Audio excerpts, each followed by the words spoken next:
అక్షయ తృతీయ నాడు బంగారం కొనుక్కోవడం అంటే పాపం కొనుక్కో. కలిపురుషుడు బంగారంలో ఉంటాడు. అక్షయ తృతీయ నాడు బంగారం కొనుక్కోమని ఎవడు చెప్పాడో నాకు అర్థం కాదు, ఎక్కడా లేదా. అక్షయ తృతీయ నాడు ఉతక భాండం దానం చేయాలి, స్వయం పాకం ఇవ్వాలి, ద్రవ్యం ఇవ్వాలి, చెప్పుల జత ఇవ్వాలి, లేకపోతే గొడుగు ఇవ్వాలి, లేకపోతే బట్టలు ఇవ్వాలి. అంతేకాని ఇలాంటి పిచ్చి పనులు చేసి బంగారాలు కొనుక్కుని ఇంట్లో పెట్టుకోరు. పాపం వృద్ధి అవుతుంది, అక్షయం అవుతుంది.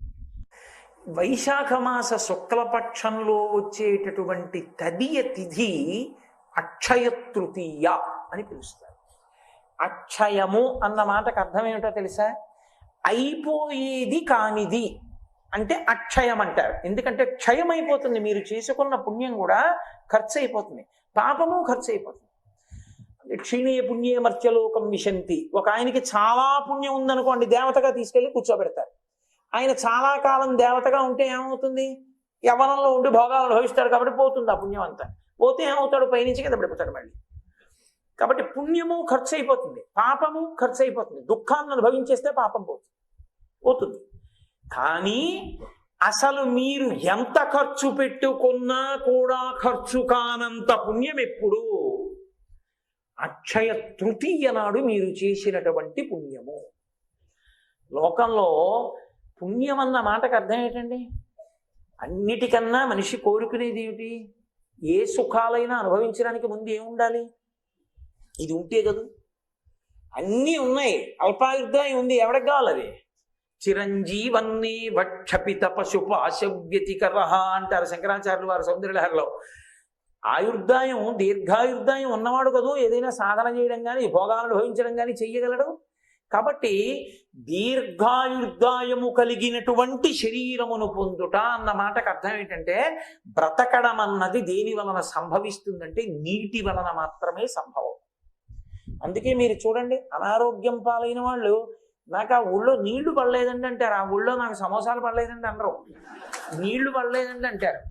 నీరు మనిషిని నిలబెడుతుంది, నీరు మనిషిని పడగొడుతుంది. లోకంలో అన్నీ క్షయమైపోతాయి, కానీ బ్రతకడం అనేటటువంటి మాట దేని యందు అన్వయం అవుతుంది? నీటి వలననే.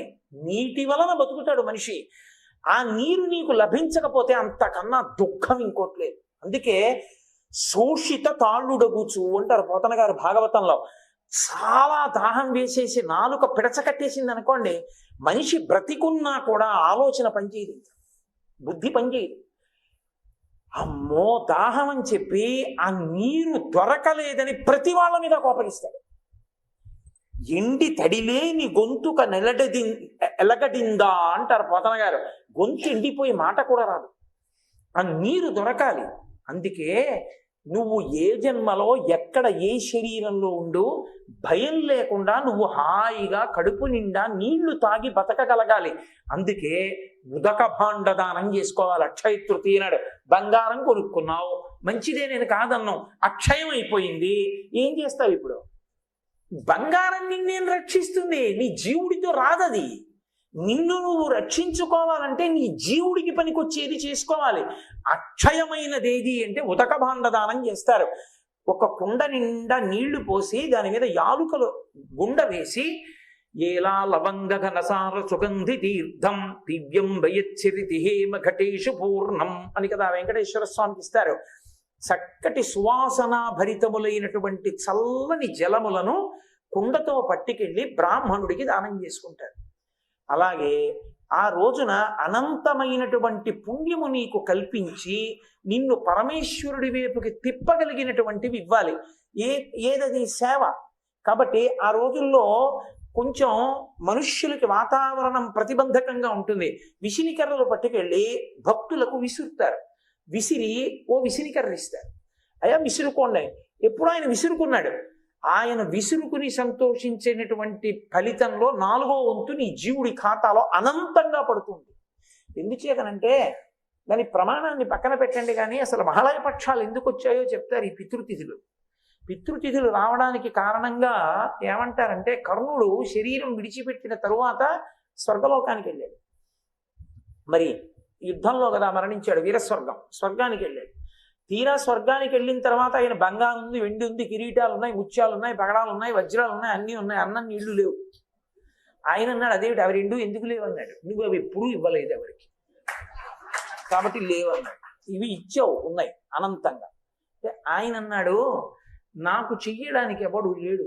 ఎందుకనంటే మహాభారత సంగ్రామంలో అందరూ చచ్చిపోయిన తర్వాత బ్రాహ్మణులు నిల్చోబెట్టి కృష్ణ భగవానుడు పేర్లు చదివించాడు, ఒక్కొక్కరి పేరు చదివిస్తే నువ్వులు నీళ్లు విడిచిపెట్టారు. వాళ్ళు ఉత్తమ లోకములను పొందుగాక అని ధర్మోదకం, ఆ దాహం తీరడానికి నీళ్లు వదిలేరు.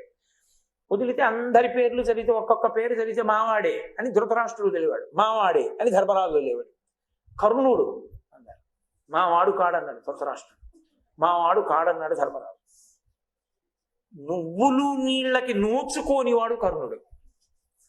అప్పుడు ఉండలేకపోయింది ఇంక కుంతీదేవి, ఏడుస్తూ వచ్చి నిజం చెప్పి, ఆయన నా పెద్ద కొడుకు ధర్మరాజా, నీ అన్నగారు నువ్వు విడిచిపెట్టాడు. ఆయన అన్నాడు ఎంత తప్పు చేయించావమ్మా, పెద్దవాణ్ణి పడగొట్టించి సింహాసనం నాకు ఇప్పించావు.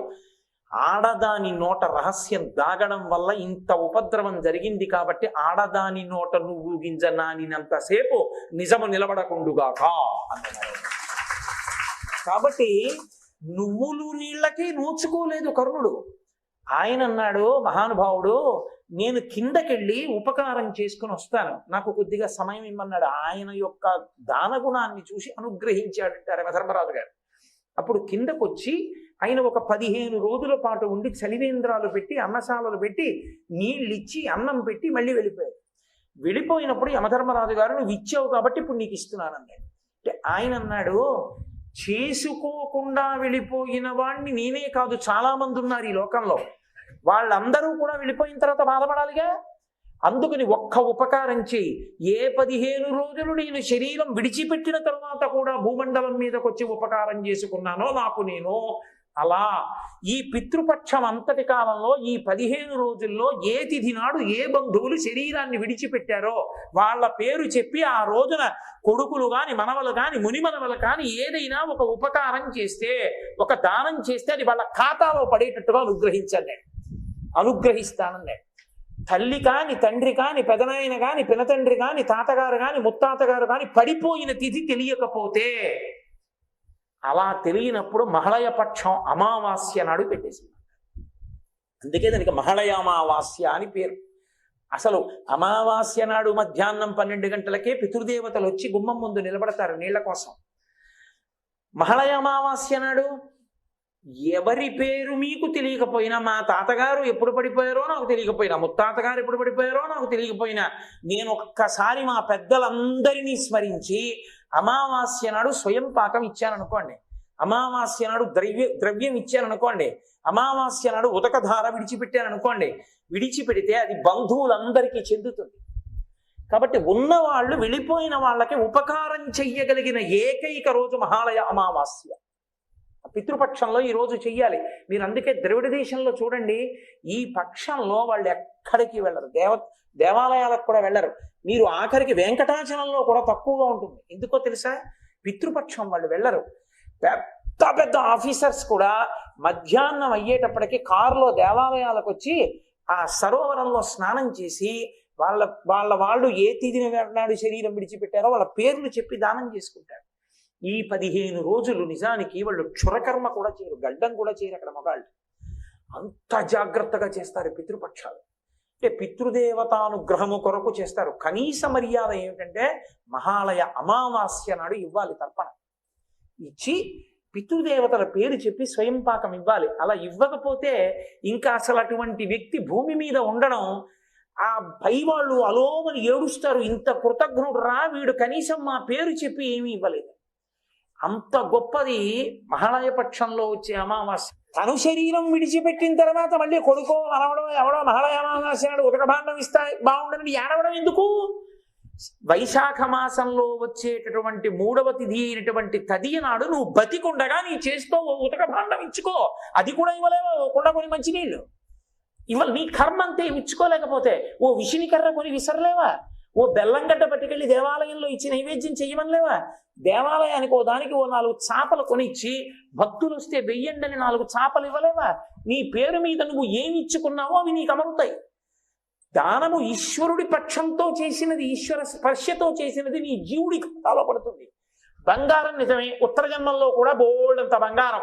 అప్పుడు హడిలిపోతావు, ఎందుకు చేశాను రానా ప్రారంధం, ఎన్ని జన్మలు ఎత్తినా భయమే. కాబట్టి చెయ్యవలసినది ఏది అంటే నీ జీవుడికి ఉపకారం చేసుకునే పని చేసుకోవాలి.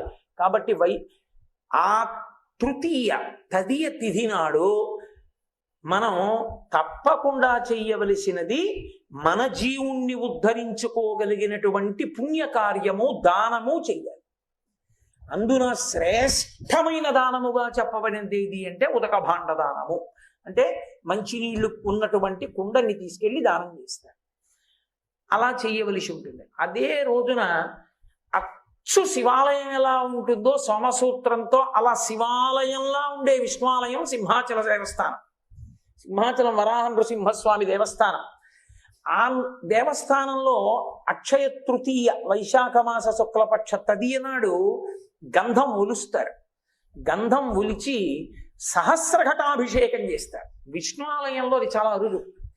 సహస్రఘటాభిషేకం ఆ చందనం ఒలిచిన తరువాత ఉన్నటువంటి స్వరూపానికి, ఆ వరాహలక్ష్మీ నృసింహ స్వరూపానికి సహస్రఘటాభిషేకం జరుగుతుంది. ఇది మన ఆంధ్రదేశంలో మన పక్కనే ఉండేటటువంటి సింహాచల క్షేత్రంలో జరిగేటటువంటి ఒక అద్భుతమైనటువంటి సేవ. ఉండొచ్చు, పొందొచ్చు, కానీ అందరూ మోక్షానికి వెళ్ళిపోరుగా. పునర్జన్మ ఉంటుందిగా. ఏ శరీరంలోకి వెళ్ళినా ఆకలి ఉంటుందిగా, ఏ శరీరంలోకి వెళ్ళినా దప్పిక ఉంటుందిగా, ఏ శరీరంలోకి వెళ్ళినా భార్యాబిడ్డలు ఉంటారుగా, ఏ శరీరంలోకి వెళ్ళినా సంతోషంగా సుఖంగా ఉండాలన్న కోరిక మాత్రం ఉండిపోతుందిగా. తన కొరకు తానేమీ చేసుకోలేకపోయానని జీవులు బెంగ పెట్టుకుంటారని పరమేశ్వరుడు ఒక సంవత్సరం మొత్తం మీద దేశకాలముల యందు సృజించిన పరమోత్కృష్టమైన తిథి అక్షయ తృతీయ. దాని పేరే అక్షయ తృతీయ. అది ఒక్క వైశాఖ మాసంలో. ఈ అక్షయ తృతీయకి గొప్పతనం ఏంటంటే, ఈ శరీరాన్ని విడిచిపెట్టి జీవుడు ఇంకొక శరీరానికి వెళ్ళిపోయినప్పుడు కూడా చేసిన పుణ్యాన్ని అనుసరించి ఇస్తారు.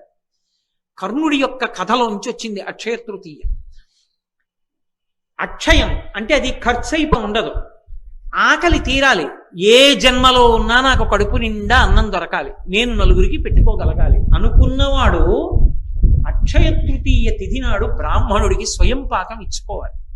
అంటే కాసిన బియ్యం, ఏదో 2 దుంపలో, 2 కూరగాయలో, కాస్త చింతపండు, 2 మిరపకాయలు, ఓ పండు తీసుకొచ్చి ఇస్తారు. స్వయం పాకం ఇచ్చుకుంటే జన్మ జన్మాంతరముల యందు కడుపు నిండా తాను తిని తన చుట్టూ ఉన్న వాళ్ళకి పెట్టుకుంటాడు. ఒంటికి బట్టకి లోటు రాకుండా నేను ఎప్పుడూ చక్కగా బట్ట కట్టుకుని ఉండగలగాలి అంటే దాని అర్థం మనుష్య జన్మ కావాలి. ఆ మనుష్య జన్మలో చక్కగా ఒంటి నిండా బట్ట కట్టుకుని ఉండగలగాలనుకోవాలంటే అంచు కలిగిన బట్ట, పంచెల చాపు తీసుకొచ్చి బ్రాహ్మణుడికి దానం చెయ్యాలి. అన్నిటికన్నా దారుణమైన శాపం ఏమిటో తెలుసా జీవితానికి? నీరు దొరకదు. అందుకే చేసిన పాపం తరిమితే దాహంతో అలమటించిపోతాడు. అలమటించిపోతే 10వ రోజున ధర్మోదకాలు విడిచిపెట్టిస్తాడు. ఆ నీళ్లు తాగమంటారు, అప్పుడు తాగుతాడు. అది కూడా మీరు ధర్మశాస్త్రం చదివితే కొన్ని చోట్ల చెప్పిన మాటలకు భయపడతాడు. కొడుకు అధార్మికుడైపోతే, కొడుకు గాయత్రీ మంత్రం చేసే అధికారాన్ని కోల్పోతే, సరే ఇంకా నేను కొన్ని కారణాలు చెప్పడం ఎందుకు సభాముఖంగా, ఇప్పుడు ఆ కొడుకు చేత్తో విడిచిపెట్టినా తాగనివ్వరు. ఆ కొడుకు స్నానం చేసినప్పుడు మర్మావయవముల వద్ద ఉన్న వెంట్రుకల మించి పడిన నీళ్ళని తాగమంటారు. నువ్వు అలా పెంచావు కొడుకుని, అంత అలాగే తాగని చెప్తారు. బాహుమూలముల నుంచి పడిన నీటి బిందువుల్ని తాగమంటారు. అందుకని కనీసంలో ఉన్నవాడు ఎవడైనా వచ్చి కాసి నీటి తాగనిస్తారని, అయ్యా అందరూ రెడీ కొడుకు పిలుస్తాడు. ప్రేమ ఉన్న వాళ్ళందరూ వెళ్ళి ధర్మోదకాన్ని విడిచిపెడతాడు. ఆ నీళ్లు తాగుతాడు. దరిద్రం లేకుండా శీలం విడిపెట్టిన తరువాత ఉత్తజన్మలలో కూడా కావలసిన నీళ్ళకి హాయిగా దాహంతో కొట్టుకోవలసిన అవసరం లేకుండా ఉండేటట్టు చెయ్యగలిగినది ఒక్క అక్షయ తృతీయ మాత్రమే. అక్షయ తృతీయ నాడు పూజ బాగా అడిగేసి, లేకపోతే కుండ ఆగేసి దాంట్లో చక్కగా నీళ్లు పోసి, అప్పటికప్పుడు తాగడానికి యోగ్యంగా ఉండాలి, మట్టి కంపు కొట్టకూడదు. నీళ్లు పోసి అవకాశం ఉంటే అందులో కాస్త యాలగుండ వంటిది కొద్దిగా కర్పూరం కలిపి ఆ ఉదక భాండం అంటారు ఆ నీటి పాత్రని తీసుకొచ్చి ఆ పూజానో కుండనో మనుడికి దక్షిణతో దానం చేస్తారు. ఓపికని బట్టి 6, 11, 16, 116లో ఏది ఉంటే అది. దాని చేత ఆకలి దప్పిక తీరుతాయి. ఇంకా విశేష ఫలితాలు ఏవి అంటే కాలం కాబట్టి చెప్పులు ఇస్తారు, గొడుగు ఇస్తారు, ద్రవ్యారు. అక్షయ తృతీయ నాడు తప్పకుండా దానం చేసుకోవాలి. అది కూడా నేను మీతో ఒక మాట చెప్తున్నాను. భర్త వచ్చి దానం చేస్తే కానీ ప్రయత్నపూర్వకంగా స్వామి అయిన స్త్రీ, ఐదోతనం ఉన్నటువంటి ఆడవాళ్ళు భర్తతో కలిసి వచ్చి చక్కగా బ్రాహ్మణుడికి ఇచ్చేటప్పుడు అథవా 2 జాకెట్టు బట్టలు పెట్టి అందులో పసుపు కుంకాలు పెట్టి ఇచ్చుకుంటే, ఇవ్వగలిగో చీర ఇస్తే మంచిది. గాజులు పసుపు కుంకం ఇచ్చుకుంటే జన్మాంతరములకు యోగ్యమైన భర్తతో సువాసినిత్వాన్ని పొందుతారు. అక్షయం కదండి, అది ఖర్చు అయ్యేది కాదు. కాబట్టి రేపటి తిథిని జార విడుచుకుంటే అంతకన్నా మూర్ఖత్వం ఇంకోట్లేదు. అక్షయ తృతీయ నాడు బంగారం కొనుక్కోవడం అంటే పాపం కొనుక్కోవడం. కలిపురుషుడు బంగారంలో ఉంటాడు. అక్షయ తృతీయ నాడు బంగారం కొనుక్కోమని ఎవడు చెప్పాడో నాకు అర్థం కాదు, ఎక్కడా లేదు అలా. అక్షయ తృతీయ నాడు ఉతక భాండం దానం చేయాలి, స్వయం పాకం ఇవ్వాలి, ద్రవ్యం ఇవ్వాలి, చెప్పుల జత ఇవ్వాలి, లేకపోతే గొడుగు ఇవ్వాలి, లేకపోతే బట్టలు ఇవ్వాలి. అంతేకాని ఇలాంటి పిచ్చి పనులు చేసి బంగారాలు కొనుక్కుని ఇంట్లో పెట్టుకోరు. పాపం వృద్ధి అవుతుంది, అక్షయం అవుతుంది. వైశాఖ మాసం, 2వ మాసం వైశాఖ మాసం. సంస్కృతంలో చైత్ర మాసాన్ని మధుమాసము అంటారు. ఈ 2వ మాసమైనటువంటి వైశాఖ మాసాన్ని మాధవ మాసము అని పిలుస్తారు.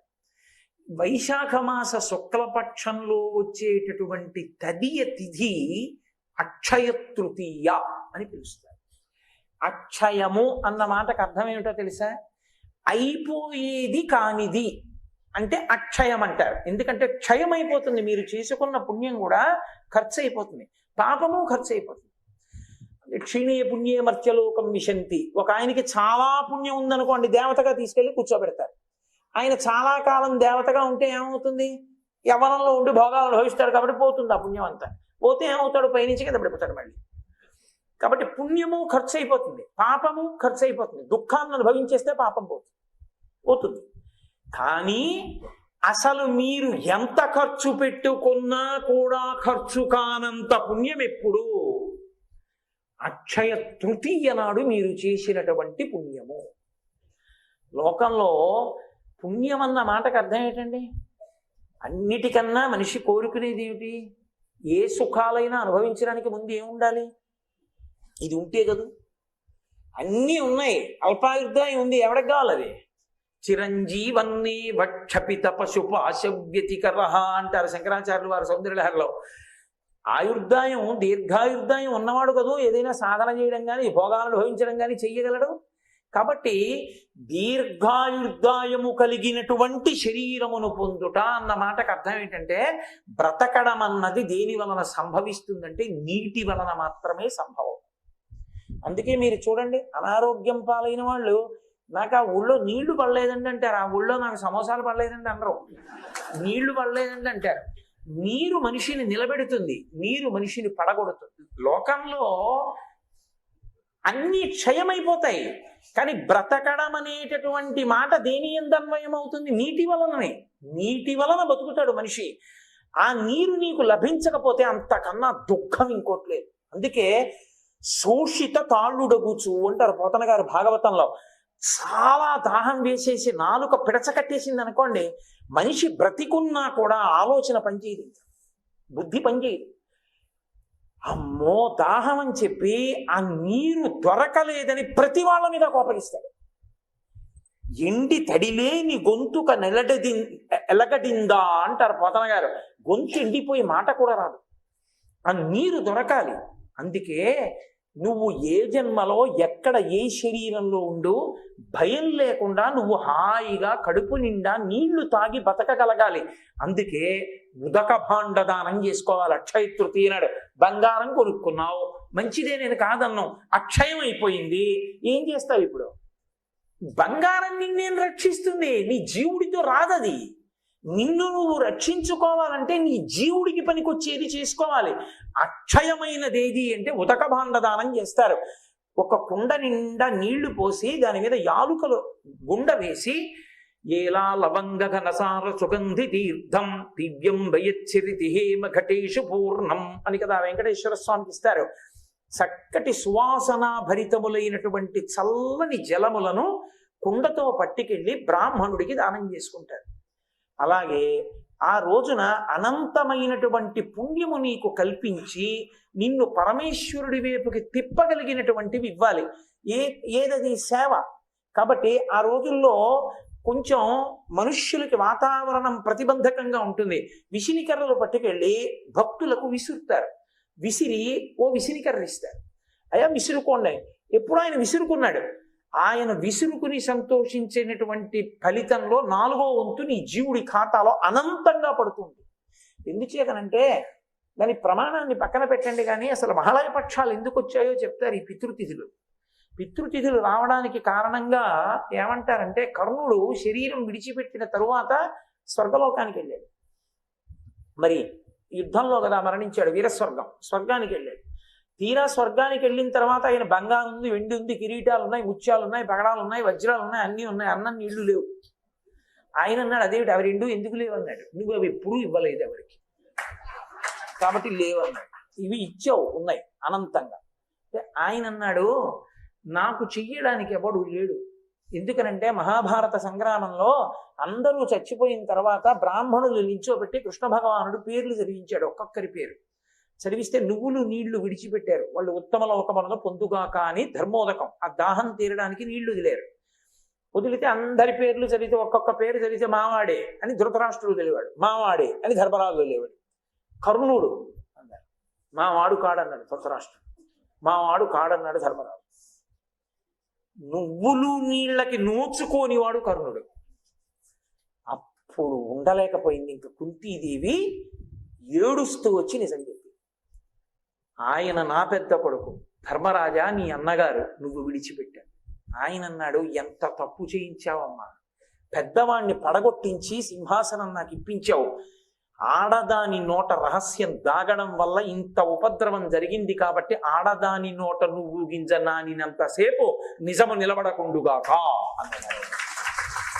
కాబట్టి నువ్వులు నీళ్ళకి నోచుకోలేదు కర్ణుడు. ఆయన అన్నాడు, మహానుభావుడు, నేను కిందకెళ్ళి ఉపకారం చేసుకుని వస్తాను, నాకు కొద్దిగా సమయం ఇమ్మన్నాడు. ఆయన యొక్క దానగుణాన్ని చూసి అనుగ్రహించాడంటారు ధర్మరాజు గారు. అప్పుడు కిందకొచ్చి ఆయన ఒక 15 రోజుల పాటు ఉండి చలివేంద్రాలు పెట్టి అన్నశాలలు పెట్టి నీళ్ళిచ్చి అన్నం పెట్టి మళ్ళీ వెళ్ళిపోయాడు.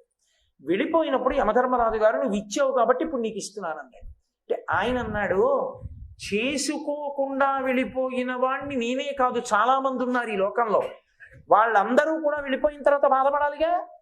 అందుకని ఒక్క ఉపకారం చేయి.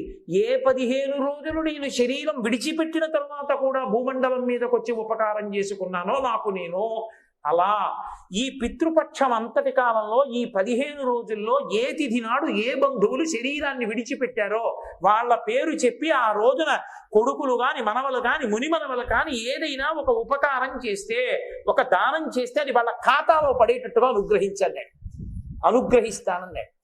తల్లి కాని తండ్రి కాని పెదనాయన కాని పినతండ్రి కాని తాతగారు కాని ముత్తాతగారు కాని పడిపోయిన తిథి తెలియకపోతే, అలా తెలియనప్పుడు మహళయపక్షం అమావాస్య నాడు పెట్టేసింది.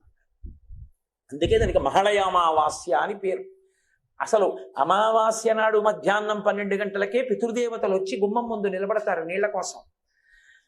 మహళయ అమావాస్య నాడు ఎవరి పేరు మీకు తెలియకపోయినా, మా తాతగారు ఎప్పుడు పడిపోయారో నాకు తెలియకపోయినా, ముత్తాతగారు ఎప్పుడు పడిపోయారో నాకు తెలియకపోయినా, నేను ఒక్కసారి మా పెద్దలందరినీ స్మరించి అమావాస్య నాడు స్వయం పాకం ఇచ్చాననుకోండి, అమావాస్య నాడు ద్రవ్యం ఇచ్చాననుకోండి, అమావాస్య నాడు ఉదకధార విడిచిపెట్టాననుకోండి, విడిచిపెడితే అది బంధువులందరికీ చెందుతుంది. కాబట్టి ఉన్నవాళ్ళు వెళ్ళిపోయిన వాళ్ళకి ఉపకారం చెయ్యగలిగిన ఏకైక రోజు మహాలయ అమావాస్య. పితృపక్షంలో ఈ రోజు చెయ్యాలి. మీరు అందుకే ద్రవిడ దేశంలో చూడండి, ఈ పక్షంలో వాళ్ళు ఎక్కడికి వెళ్ళరు, దేవాలయాలకు కూడా వెళ్ళరు. మీరు ఆఖరికి వెంకటాచలంలో కూడా తక్కువగా ఉంటుంది. ఎందుకో తెలుసా? పితృపక్షం వాళ్ళు వెళ్ళరు. పెద్ద పెద్ద ఆఫీసర్స్ కూడా మధ్యాహ్నం అయ్యేటప్పటికి కారులో దేవాలయాలకు వచ్చి ఆ సరోవరంలో స్నానం చేసి వాళ్ళు ఏ తిథిని నాడు శరీరం విడిచిపెట్టారో వాళ్ళ పేర్లు చెప్పి దానం చేసుకుంటారు. ఈ 15 రోజులు నిజానికి వాళ్ళు క్షురకర్మ కూడా చేయరు, గడ్డం కూడా చేయరు అక్కడ మగాళ్ళు. అంత జాగ్రత్తగా చేస్తారు పితృపక్షాలు. అంటే పితృదేవతానుగ్రహము కొరకు చేస్తారు. కనీస మర్యాద ఏమిటంటే మహాలయ అమావాస్య నాడు ఇవ్వాలి తర్పణ. ఇచ్చి పితృదేవతల పేరు చెప్పి స్వయం పాకం ఇవ్వాలి. అలా ఇవ్వకపోతే ఇంకా అసలు అటువంటి వ్యక్తి భూమి మీద ఉండడం, ఆ పై వాళ్ళు అలోమని ఏడుస్తారు, ఇంత కృతజ్ఞుడు రా వీడు, కనీసం మా పేరు చెప్పి ఏమీ ఇవ్వలేదు. అంత గొప్పది మహాలయ పక్షంలో వచ్చే అమావాస్య. తను శరీరం విడిచిపెట్టిన తర్వాత మళ్ళీ కొడుకో అనవడో ఎవడో మహాలయ అమావాస్య నాడు ఉదక భాండం ఇస్తా బాగుండని ఏడవడం ఎందుకు? వైశాఖ మాసంలో వచ్చేటటువంటి 3వ తిథి అయినటువంటి తదియ నాడు నువ్వు బతికుండగా నీ చేస్తూ ఉతక భాండం ఇచ్చుకో. అది కూడా ఇవ్వలేవా? కుండ కొని మంచినీళ్ళు ఇవ్వాలి. నీ కర్మ అంతే ఇచ్చుకోలేకపోతే ఓ విషినికర్ర కొని విసరలేవా? ఓ బెల్లంగడ్డ పట్టుకెళ్ళి దేవాలయంలో ఇచ్చి నైవేద్యం చెయ్యమనిలేవా? దేవాలయానికి ఓ దానికి ఓ 4 చాపలు కొనిచ్చి భక్తులు వస్తే వెయ్యండని 4 చాపలు ఇవ్వలేవా? నీ పేరు మీద నువ్వు ఏమి ఇచ్చుకున్నావో అవి నీకు అమరుతాయి. దానము ఈశ్వరుడి పక్షంతో చేసినది, ఈశ్వర స్పర్శతో చేసినది నీ జీవుడి ఖాతాలో పడుతుంది. బంగారం నిజమే, ఉత్తర జన్మల్లో కూడా బోల్డంత బంగారం. అప్పుడు హడిలిపోతావు, ఎందుకు చేశాను రానా ప్రారంధం, ఎన్ని జన్మలు ఎత్తినా భయమే. కాబట్టి చెయ్యవలసినది ఏది అంటే నీ జీవుడికి ఉపకారం చేసుకునే పని చేసుకోవాలి. కాబట్టి ఆ తృతీయ తదియ తిథి నాడు మనం తప్పకుండా చెయ్యవలసినది మన జీవుణ్ణి ఉద్ధరించుకోగలిగినటువంటి పుణ్యకార్యము, దానము చెయ్యాలి. అందున శ్రేష్టమైన దానముగా చెప్పబడినది ఏది అంటే ఉదక భాండ దానము. అంటే మంచినీళ్లు ఉన్నటువంటి కుండని తీసుకెళ్లి దానం చేస్తారు. అలా చేయవలసి ఉంటుంది. అదే రోజున అచ్చు శివాలయం ఎలా ఉంటుందో సోమసూత్రంతో అలా శివాలయంలా ఉండే విష్ణువాలయం సింహాచల దేవస్థానం, సింహాచలం వరాహ నృసింహస్వామి దేవస్థానం. ఆ దేవస్థానంలో అక్షయ తృతీయ వైశాఖ మాస శుక్లపక్ష తదియ నాడు గంధం ఒలుస్తారు. గంధం ఒలిచి సహస్రఘటాభిషేకం చేస్తారు. విష్ణు ఆలయంలో అది చాలా అరుదు. సహస్రఘటాభిషేకం ఆ చందనం ఒలిచిన తరువాత ఉన్నటువంటి స్వరూపానికి, ఆ వరాహ లక్ష్మీ నృసింహ స్వరూపానికి సహస్రఘటాభిషేకం జరుగుతుంది. ఇది మన ఆంధ్రదేశంలో మన పక్కనే ఉండేటటువంటి సింహాచల క్షేత్రంలో జరిగేటటువంటి ఒక అద్భుతమైనటువంటి సేవ. ఉండొచ్చు, పొందొచ్చు, కానీ అందరూ మోక్షానికి వెళ్ళిపోరుగా. పునర్జన్మ ఉంటుందిగా.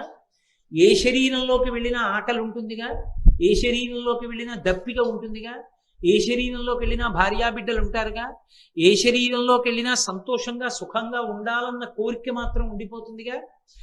తన కొరకు తానేమీ చేసుకోలేకపోయానని జీవులు బెంగ పెట్టుకుంటారని పరమేశ్వరుడు 1 సంవత్సరం మొత్తం మీద దేశకాలముల యందు సృజించిన పరమోత్కృష్టమైన తిథి అక్షయ తృతీయ. దాని పేరే అక్షయ తృతీయ. అది ఒక్క వైశాఖ మాసంలో. ఈ అక్షయ తృతీయకి గొప్పతనం ఏంటంటే, ఈ శరీరాన్ని విడిచిపెట్టి జీవుడు ఇంకొక శరీరానికి వెళ్ళిపోయినప్పుడు కూడా చేసిన పుణ్యాన్ని అనుసరించి ఇస్తారు. కర్ణుడి యొక్క కథలోంచి వచ్చింది అక్షయ తృతీయ. అక్షయం అంటే అది ఖర్చయిపో ఉండదు. ఆకలి తీరాలి. ఏ జన్మలో ఉన్నా నాకు కడుపు నిండా అన్నం దొరకాలి, నేను నలుగురికి పెట్టుకోగలగాలి అనుకున్నవాడు అక్షయ తృతీయ తిథి నాడు బ్రాహ్మణుడికి స్వయం పాకం ఇచ్చుకోవాలి. అంటే కసిని బియ్యం, ఏదో 2 దుంపలో, 2 కూరగాయలో, కాస్త చింతపండు, 2 మిరపకాయలు, ఓ పండు తీసుకొచ్చి ఇస్తారు. స్వయం పాకం ఇచ్చుకుంటే జన్మాంతరముల యందు కడుపు నిండా తాను తిని తన చుట్టూ ఉన్న వాళ్ళకి పెట్టుకుంటాడు. ఒంటికి బట్టకి లోటు రాకుండా నేను ఎప్పుడూ చక్కగా బట్ట కట్టుకుని ఉండగలగాలి అంటే దాని అర్థం మనుష్య జన్మ కావాలి. ఆ మనుష్య జన్మలో చక్కగా ఒంటి నిండా బట్ట కట్టుకుని ఉండగలగాలనుకోవాలంటే అంచు కలిగిన బట్ట, పంచెల చాపు తీసుకొచ్చి బ్రాహ్మణుడికి దానం చెయ్యాలి. అన్నిటికన్నా దారుణమైన శాపం ఏమిటో తెలుసా? జీవితానికి నీరు దొరకదు. అందుకే చేసిన పాపం తరిమితే దాహంతో అలమటించిపోతాడు. అలమటించిపోతే 10వ రోజున ధర్మోదకాలు విడిచిపెట్టిస్తాడు. ఆ నీళ్లు తాగమంటారు, అప్పుడు తాగుతాడు. అది కూడా మీరు ధర్మశాస్త్రం చదివితే కొన్ని చోట్ల చెప్పిన మాటలకు భయపడతాడు. కొడుకు అధార్మికుడైపోతే, కొడుకు గాయత్రీ మంత్రం చేసే అధికారాన్ని కోల్పోతే, సరే ఇంకా నేను కొన్ని కారణాలు చెప్పడం ఎందుకు సభాముఖంగా, ఇప్పుడు ఆ కొడుకు చేత్తో విడిచిపెట్టినా తాగనివ్వరు. ఆ కొడుకు స్నానం చేసినప్పుడు మర్మావయవముల వద్ద ఉన్న వెంట్రుకల మించి పడిన నీళ్ళని తాగమంటారు. నువ్వు అలా పెంచావు కొడుకుని అంత అలాగే తాగని చెప్తారు. బాహుమూలముల నుంచి పడిన నీటి బిందువుల్ని తాగమంటారు.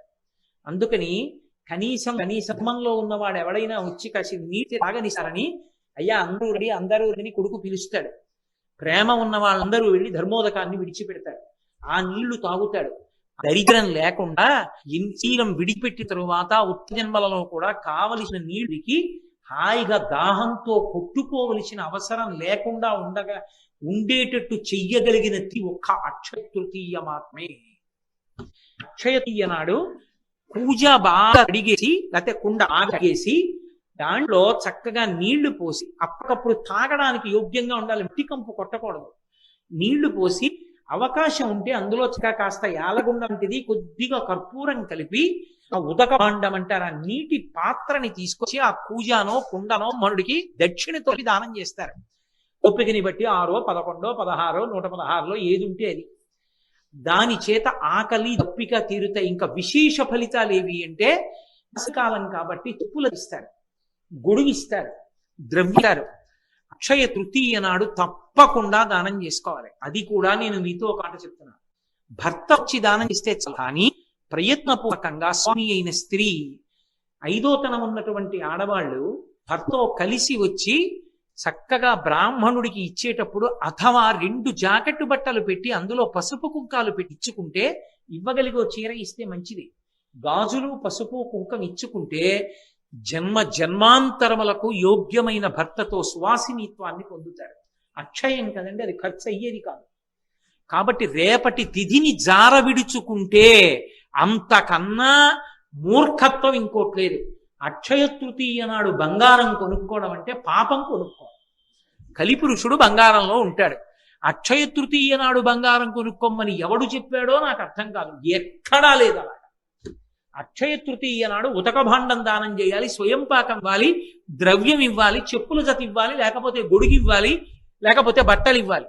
అంతేకాని ఇలాంటి పిచ్చి పనులు చేసి బంగారాలు కొనుక్కుని ఇంట్లో పెట్టుకోరు. పాపం వృద్ధి అవుతుంది, అక్షయం అవుతుంది.